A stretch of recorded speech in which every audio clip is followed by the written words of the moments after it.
Assalamualaikum. Welcome back to my channel. So today, on SRC 501 class for communication, we are going to discuss about the interpersonal and intrapersonal communication. In the previous chapter, we have already discussed about the definitions of intrapersonal and interpersonal communication. Basically, you have already understand about intrapersonal and interpersonal communication. However, in this chapter, we are going to go a bit deeper into inter and intrapersonal communications. Okay, so what are we waiting for? Let's go. Um, as usual, at the end of this chapter, you should be able to define what is intra and interpersonal communication. You should be able to identify the elements in each of the communication contexts. You should be also able to relate each of the elements in communication context to sports, and you should be able to give explanations and examples on each of the elements relating to sport. Now, before we begin, let's recite Bismillahirrahmanirrahim. Intrapersonal communication. So, as you know, intrapersonal communication is communicating with oneself. It means that you're talking to yourself, and it's like a pep or self-talk. So, accordingly, Weisman and Barker, 1974, define interpersonal communication as creating, functioning, and evaluating the symbolic process which operate within the originating responding communicator, which means that you create or you think about what you want to talk about and you talk to yourself. You did not express it out to other people. So that is what it meant by intrapersonal communication. This is also had already discussed in a previous chapter. Interpersonal communication is actually a developer for a better self-knowledge. This person will be highly motivated. The sender is our related or relevant organ. The receiver is our brain, and the feedback is also come from our brain. How are we going to relate interpersonal communication with sports? Well, previously we have already discussed about the importance or the benefits gained from interpersonal communication. In sports, athletes who have a good interpersonal communication skill will be able to motivate themselves without the help of others. So this also helps in stabilizing the anxiety and improve their self before, during, and after each of the competition. For an example, before a competition, usually we are going to feel very nervous, very anxious about what we're going to face, especially when you are in a combat mode of sports. So one will have intrapersonal communication skills very well. They able to calm themselves down, and they will be very prepared for the next tournament. Then during the tournament, if they got bit hard, they are able to motivate themselves to continue with the tournament or the fight.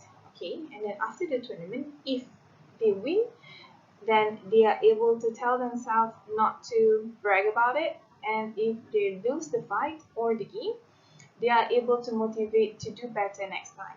So that is definitely the benefits or how we relate intrapersonal communication with sports.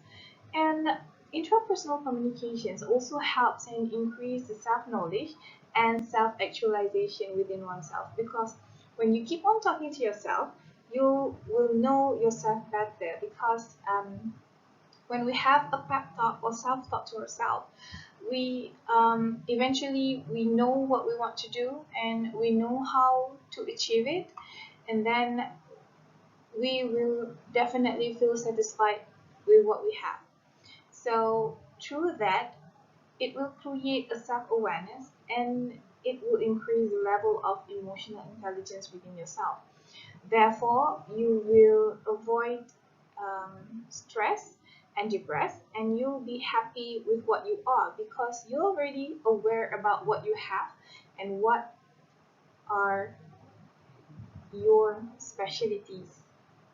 And definitely, when you have a good self-awareness, you'll not be comparing yourself with others, so you'll be happy and you will be satisfied with what you have. Right. Next, we have interpersonal communication. Interpersonal communication is a communication between two people, not in a mass or a group communication.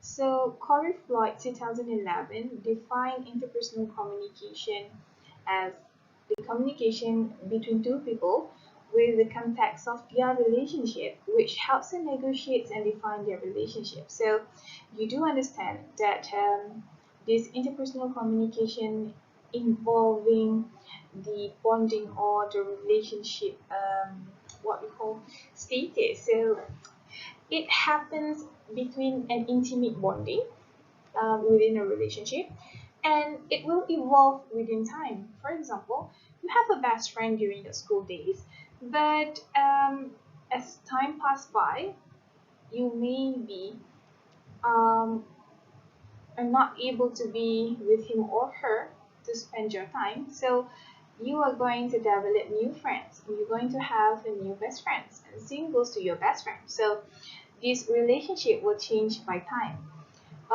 But if you still having him or her as your best friend, the relationship will become stronger and stronger. So this is what it meant by your relationship will evolve through time. So interpersonal communication helps to negotiate and define your relationship. By having an interpersonal communication, you are actually negotiate your relationship and understand your partner or your friends or your siblings or your parents very well. Okay, because the way you communicate with them will definitely change by time. For example, um, your best friend during your school day now is your university friend. So the way you talk or the context to talk about or the issues to share with different. It has to be different because the situation is different, your age is different now, your maturity is different, your thoughts is different, so everything will change, and that is why interpersonal communication negotiate and define the relationship.